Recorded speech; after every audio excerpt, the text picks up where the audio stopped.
네, 이번 이제 우리 공동체에서 여러 아울렛 팀들이 준비되고 있는데 그 중에 이제 가장 마지막 일정이 이제 일본 아울렛 팀입니다. 사실 바로 얼마 전까지만 해도 일본의 입국 조치 제한 조치가 이렇게 완화되지 않았기 때문에 사실 갈 수 있을까라는 생각을 그런 의문점이 있었는데 조금 완화가 되면서 이제 후발주자로 이제 팀이 꾸려지게 되었는데요. 사실 저는 일본 아울리치를 가기 전까지만 해도 개인적으로 사실 일본을 별로 좋아하지 않았습니다. 이제 마치 이렇게 회개하지 않는 니누에를 바라보는 요나의 감정처럼 저는 이제 한국의 이 일본과의 역사적인 관계를 늘 생각하다 보니까 일본을 향한 어떤 선교적인 마음, 하나님이 어떤 마음을 가지고 있을까, 교역자이지만 굉장히 부끄럽게도 그런 마음이 잘 안 생기더라고요. 그러던 저의 마음에 변화가 있었던 한 계기가 있었는데 그때가 언제였냐면 바로 2016년이었습니다. 2016년에 이제 저희가 이번에 가는 이 구마모토 지역에 큰 지진이 일어났었어요. 사실 일본의 이 구마모토 지역, 특별히 규슈 지역은 다른 지역에 비교했을 때, 물론 일본 자체가 이제 지진이 많이 일어나긴 하지만 다른 지역들에 비교했을 때 그래도 이 지역은 상대적으로 조금 안전한 지역, 지진이 좀 덜 일어나는 지역으로 알려져 있었는데 그 2016년에 큰 지진이 일어났을 때 사실은 지진이 일어난 것도 충격이었지만 이제는 더 이상 안전한 지대가 없다라는 것에 대한 충격이 사실 더 컸었던 그런 일입니다. 당시에 2016년에 이제 5월 정도로 제가 기억을 하고 있는데요. 구마모토에 지진이 나면서 굉장히 많은 피해가 났고 그래서 저희 온누리 교회에서 긴급하게 긴급 구호팀을 꾸리게 됐습니다. 그래서 제가 그 긴급 구호팀에 이제 인솔 교역자로 가게 됐거든요. 그 콜링을 언제 받았냐면 제가 수요일 날 출발을 했는데 3일 전에 콜링을 받았어요. 가야 된다. 안 갈 수 있는 방법 없습니까? 없다. 그래서 일요일에 가야 된다라고 연락을 받고 그럼 팀이 준비가 되어 있습니까? 이제 카톡방을 만들어서 준비를 해야 된다. 근데 언제 갑니까? 수요일 날 가야 된다. 3일 만에 팀을 꾸려서 이제 팀이 갔었던 기억이 있습니다. 이제 도착을 해서 후쿠오카 공항에 내려서 이제 구마모토 지역으로 이제 차로 한 1시간 혹은 1시간 반 정도로 이제 가는데 이제 베이스 캠프 주소를 저희가 미리 받았어요. 그래서 이제 차를 렌트를 하고 주소를 찍고 이제 그 길을 따라 쭉 가고 있었는데 한 2시간 정도를 가다 보는데 계속 느낌이 이상한 거예요. 이미 도착을 했어야지 정상인 그런 시간인데 이제 가면 갈수록 이제 시간이 계속 늘어나는 거예요. 남은 시간이 늘어나고 거리도 막 늘어나고 그래서 이제 주위를 둘러보니까 갈수록 이제 길이 좁아지고 그러더니 갑자기 어느덧 이제 산속으로 이게 차가 들어가는 거예요. 그러더니 이제 결국에는 길이 없는 곳에서 이제 차가 멈춰설 수밖에 없었습니다. 이상하다 해서 알고 봤더니 그 당시 이제 지진이 나서 이제 산사태가 일어나서 길이 막 여기저기가 막혀 있는 거예요. 근데 이제 그 사실을 이제 내비게이션이 이제 업데이트를 못 하고 있었던 거죠. 우리나라의 내비게이션이 굉장히 훌륭합니다. 그 S사에 나온 T 뭐와 그리고 제가 이름을 말할 수는 없지만 K사에서 나온 그런 어플들이 있잖아요. 굉장히 좋습니다. 일본이 좀 그런 디지털화가 좀 안 돼 있어가지고 그렇게 바로바로 업데이트가 안 되는 거예요. 그래서 이미 길이 끊어졌는데 그 길을 이 내비게이션이 태연하게 인도를 우리를 하고 있었던 거죠. 그래서 한 4시간 만에 돌아서 결국에는 이제 막히지 않은 길을 찾아서 4시간 만에 들어갔던 기억이 있습니다. 문득 그런 생각이 들었어요. 내비게이션이 아무리 그 길을 가면 목적지가 나온다라고 안내를 해도 만약에 내가 지진 때문에 그 길이 막혀 있다라는 것을 먼저 알고 있었다면 여러분 그 내비게이션 안내대로 가겠어요?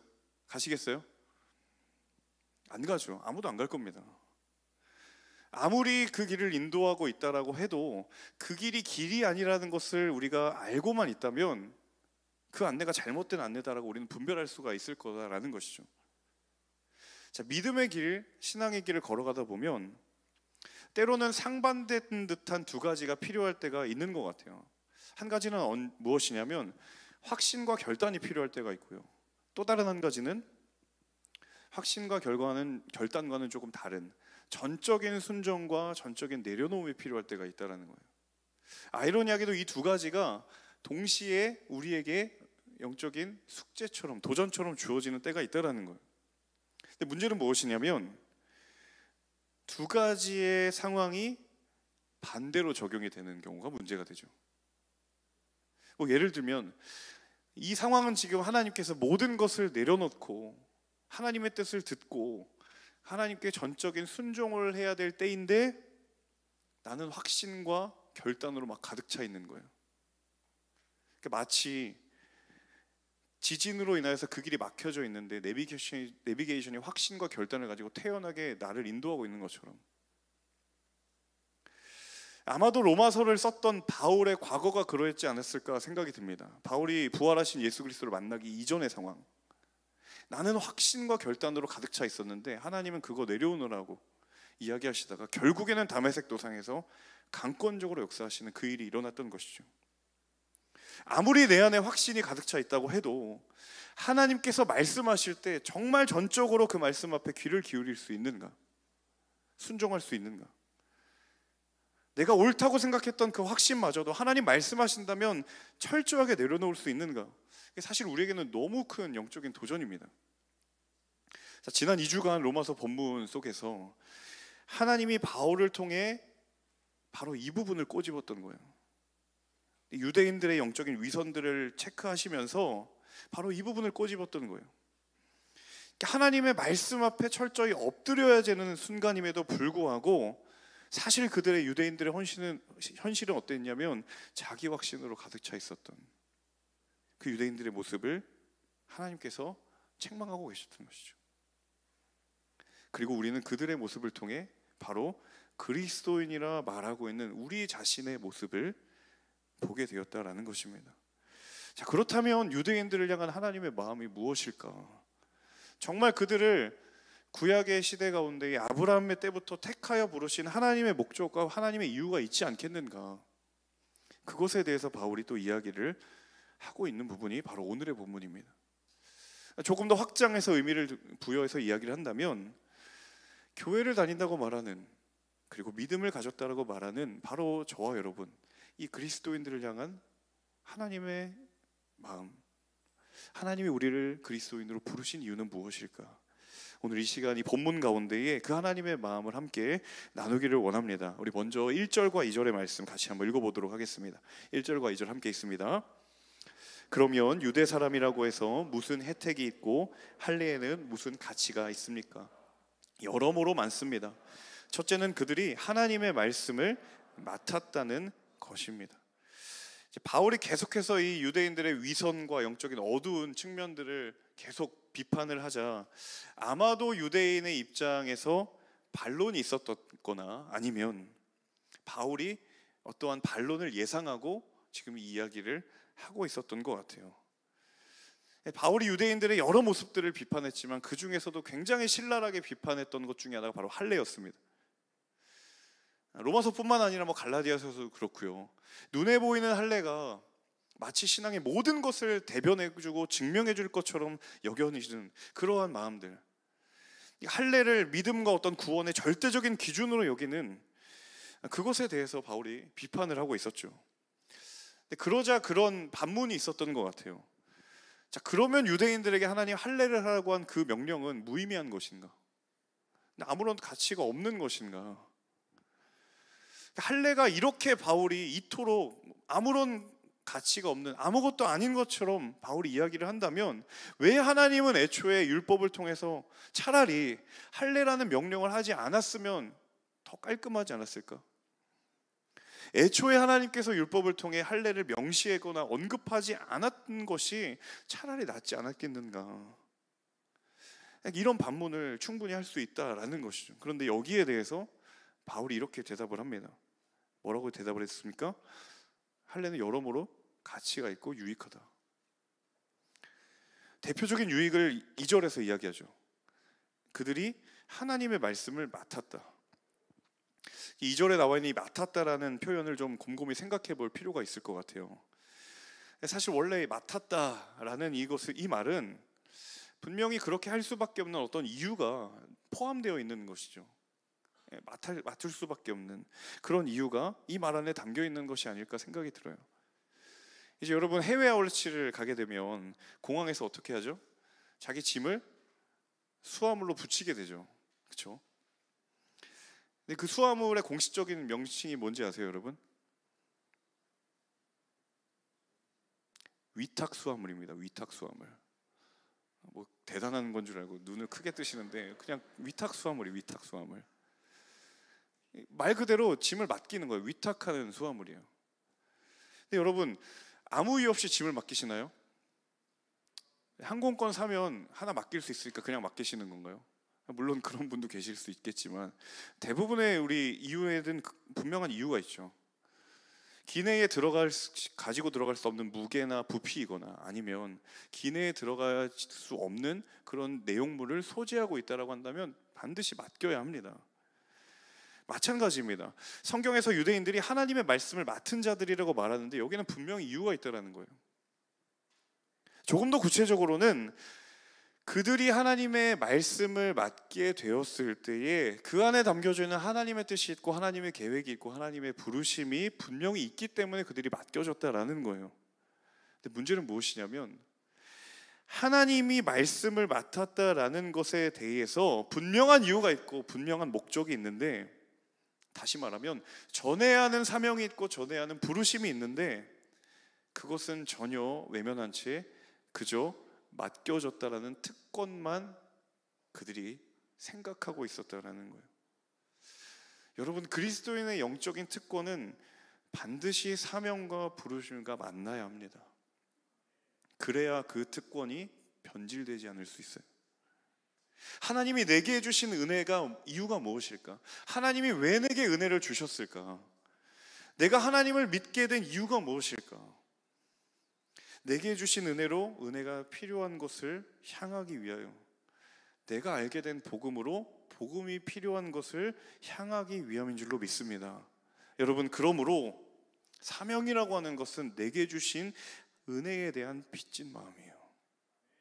특정한 누군가가 하는 사명의 부르심이 아니라 하나님이 내게 은혜를 주셨다라고 고백할 수 있다면, 고백한다면 그 은혜가 내게 너무도 크고 빚진 마음이기 때문에 마치 시편 기자의 고백처럼 내게 주신 모든 은혜를 내가 무엇으로 보답할까? 그 시편 기자의 고백처럼 여러분, 이 질문에 대한 끊임없는 대답이 바로 저와 여러분을 향한 하나님의 부르심, 하나님의 사명인 줄로 믿습니다. 여러분, 그래서 우리는 이번 여름에 아울리치를 가는 거예요. 그래서 아울리치를 가는 거예요. 그래서 우리의 삶이 나만 잘 먹고 잘 살고 잘 되는 것에 머무를 수가 없는 것이 바로 여기에 이유가 있다는 거예요.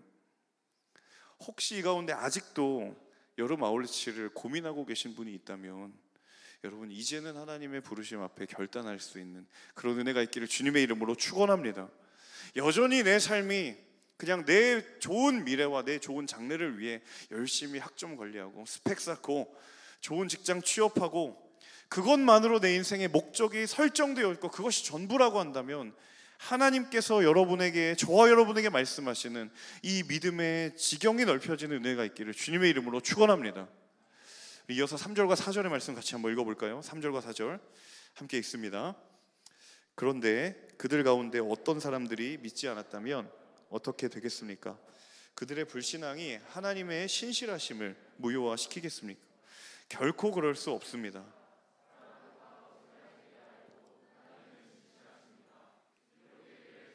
말씀하실 때 의롭다는 인정을 받으시고 판단받으실 때 이기려 하십니다 라고 한 것과 같습니다. 자, 3절에 보면 바울이 이런 얘기를 하거든요. 그들 가운데, 유대인들이죠. 유대인들 가운데 어떤 사람들은 믿지 않았다면 어떻게 되었는가? 바꾸어 말하면 유대인들 안에서도 믿지 않는 사람들이 있다라는 거예요. 그리고 이어서 그들이 믿지 않는, 복음을 받아들이지 않는 현실에 대해서 이야기를 한다라는 겁니다. 인간이 하나님을 받아들이지 않았다라고 해서, 하나님을 그들이 거부한다고 해서, 그렇다고 해서 그 사실이 하나님의 신실하심을 무의미하게 만드는 것은 아니다라는 거예요. 이게 본문의 메시지거든요. 여러분, 구약의 이스라엘의 역사를 한번 잘 생각을 해봅시다. 자, 이스라엘 백성들이 순간순간마다 하나님의 말씀을 따랐던 것보다 하나님의 말씀을 외면하고 그것을 거절했던 적이 훨씬 더 많았어요. 그들의 신앙적 불신앙적 모습들 때문에 이스라엘이 책망을 받기도 했고 심판을 받기도 했습니다. 이스라엘 백성들이 심판을 받고 책망을 받았던 이유가 무엇입니까? 말씀대로 살아가지 않았기 때문에, 불순종했기 때문이거든요. 바꿔 말하면 이 문제는 철저하게 이스라엘의 문제였지 하나님의 문제는 아니다라는 거예요. 오히려 죄의 문제 앞에 하나님의 책망과 하나님의 심판이 드러난다라고 한다면 그때야말로 하나님의 하나님 되심이 정말 드러나는 순간이 아닌가. 그래서 죄는 하나님의 문제가 아니라 나의 문제인 거예요.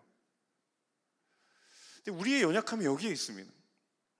하나님이 우리에게 주시는 축복과 은혜는 내가 주려고 해요. 내 소유권이에요. 내 소유예요. 그런데 죄는 내 소유가 아니에요.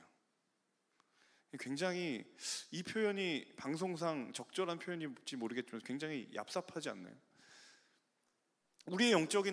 우리의 연약함이 무엇이냐면 죄는 내가 지어놓고 축복과 은혜는 내가 가져가고 죄는 하나님께 드리겠다라는 거예요.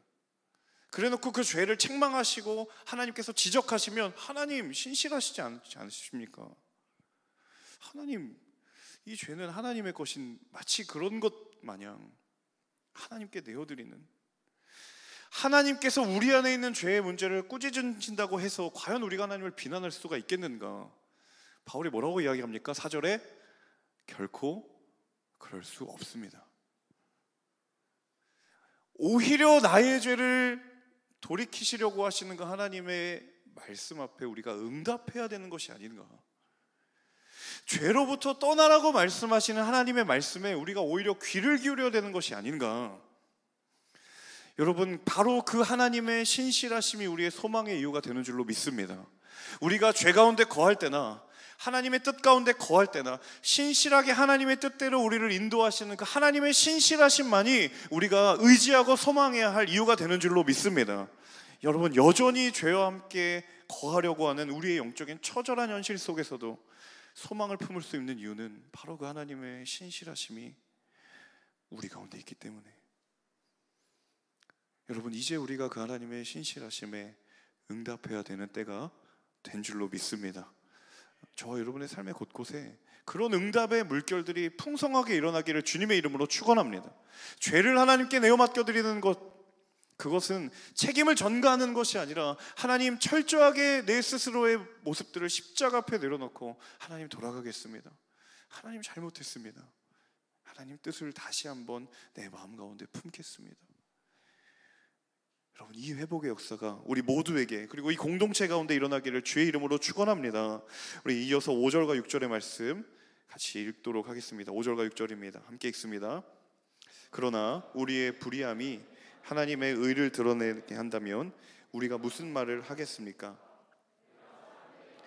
논리대로 말해보면 하나님께서 우리에게 진노를 내리신다고 해서 불의하시다는 말입니까? 결코 그럴 수 없습니다. 만일 그렇다면 하나님께서 어떻게 세상을 심판하실 수 있겠습니까? 로마서를 묵상하는 가운데 우리가 하나님이 어떤 분이신지를 알 수 있는 순간이 크게 두 가지 경우라는 것을 우리 로마서 본문을 통해 알게 됩니다. 첫 번째는 언제 알 수 있느냐면 우리가 하나님이 기뻐하시는 자리 가운데 갔을 때, 우리가 하나님의 말씀을 따라 살아가려고 할 때 하나님이 어떤 분이신지를 우리가 느끼게 되죠. 하나님이 말씀대로 살아가는 삶을 기뻐하시는구나, 그걸 원하시는구나. 하나님의 뜻과 하나님의 편에 서기 위해서 우리가 처절하게 죄와 유혹과 싸울 때 하나님이 악을 미워하시고 하나님의 뜻을 따라 살기를 원하시는 그 한 사람을 기다리시는구나, 그런 분이 하나님이시구나. 그리고 하나님이 그런 인생 가운데에 은혜 주시고 그것을 이길 능력 주시는구나, 하나님이 어떤 분이신지를 우리가 하나님 편에 서려고 할 때 알게 되는 거예요. 또 한 가지는 언제냐면 우리가 하나님이 기뻐하지 않는 자리에 갔을 때에도 우리는 하나님이 어떤 분이신지를 알게 돼요. 물론 우리가 알기를 원하지 않는 모습이긴 하지만요. 5절과 6절이 이 후자의 경우를 이야기하고 있는 거예요. 사람이 불의하고 하나님의 뜻을 따라 살지 않으려 하고 끊임없이 내 욕심과 내 그냥 만족을 따라서 하나님을 떠나 있는 인간의 모습 속에서도 우리는 하나님이 어떤 분이신지를 알게 된다는 거예요. 그걸 원하시지 않는 분이다. 돌아가기를 원하시는 분이다.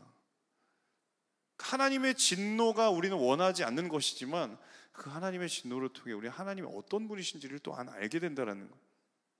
얼마나 하나님이 죄와 악을 미워하시는지, 그리고 거기에 머무르는 것이 아니라 우리가 그 죄와 악으로부터 얼마나 떠나기를 원하시는지, 그게 하나님의 마음을 알게 되는 두 번째 자리라는 거예요. 그런데 문제는 그 하나님의 마음에 대해, 그 하나님의 어떤 분이신지에 대해서 인간이 다음과 같이 반응한다라는 거예요. 그게 7절과 8절인데 우리 마지막 7절과 8절 같이 한번 읽어볼까요? 함께 읽습니다. 그러나 어떤 사람들은 반박할 것입니다.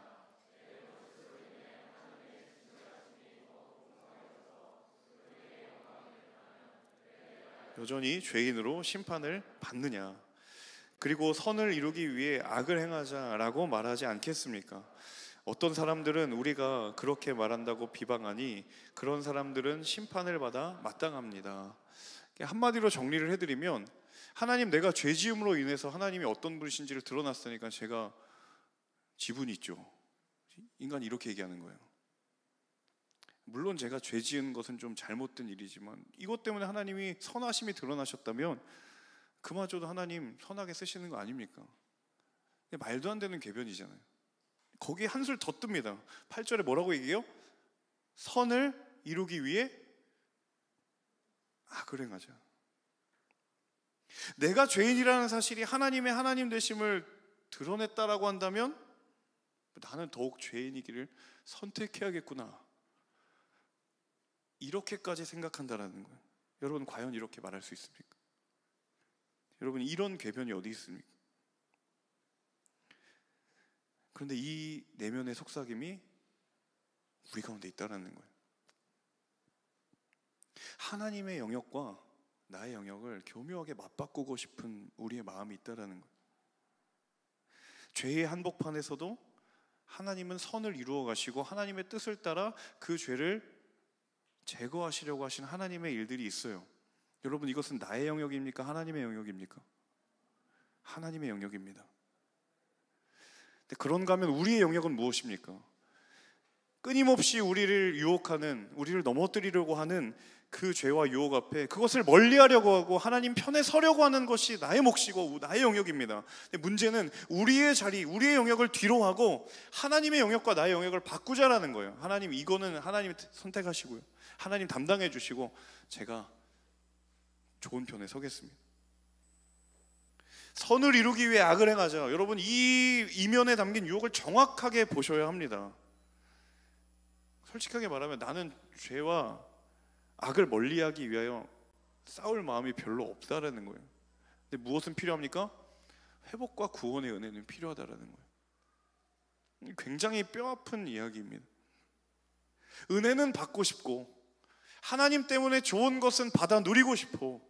그런데 그것을 위하여 하나님이 우리에게 말씀하시고 부르시는 영적인 싸움, 때로는 분별하고 때로는 결단하고 때로는 이겨내야 하는데 여전히 적당히 중간을 사수하고 싶은 우리의 마음의 유혹이 저와 여러분의 마음에 있다라는 거예요. 여러분, 하나님께서 내게 말씀하신 자리를 하나님께 전가하지 않으시기를 축원합니다. 나의 영적인 몫을 하나님의 책임인 양 착각하지 마십시오. 분명히 하나님은 그것을 하고도 남으실 만한 능력이 있지만 하나님 저와 여러분 가운데 말씀하시는 거예요. 여러분, 잘 아시는 것처럼 이 바울의 경고의 메시지는 하나님을 전혀 모르는 이방인을 향한 이야기가 아닙니다. 여러분, 계속해서 이야기를 하지만 하나님 잘 안다고 자부하는 사람, 교회 다닌다라고 말하는 사람, 믿음이 있다라고 말하는 사람, 그런 사람들을 향하여 지금 바울이 이야기하는 거예요. 저와 여러분을 향한 하나님의 메시지입니다. 여러분, 은혜가 정말 은혜가 되는 길은 특별한 것이 아닙니다. 복음이 정말 참으로 복음이 되는 길은 거창한 길이 아닙니다. 하나님 또 넘어질 수 있지만 제가 하나님 끝까지 하나님 편에 서기로 제가 작정하겠습니다. 그거 놓치지 않겠습니다. 여러분, 이 고백이 우리를 하나님께로 돌이키게 되는 영적인 마중물이 될 거예요.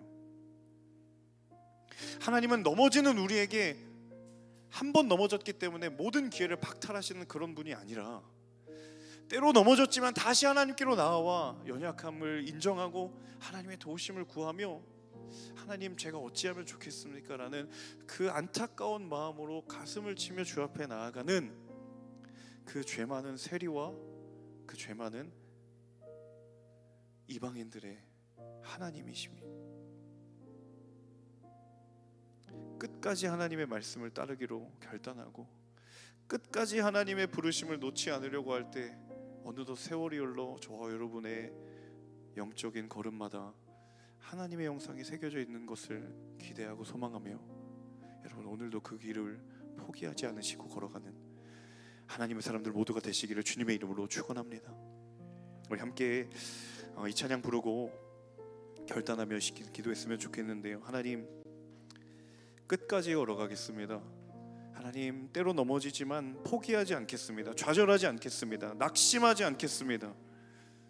하나님, 넘어져도 다시 돌아갈 길을 우리 가운데 열어주셨고 예수 그리스도를 통하여 그 복음의 능력을 우리 가운데 약속하셨기 때문에 그것을 의지하여 나아갈 수 있는 하나님의 약속이 제게 있는 줄로 믿습니다. 하나님, 그 약속을 품고 나아가는 그런 우리가 되겠습니다. 우리 함께 결단하며 찬양하고 또 기도하며 나아가도록 하겠습니다.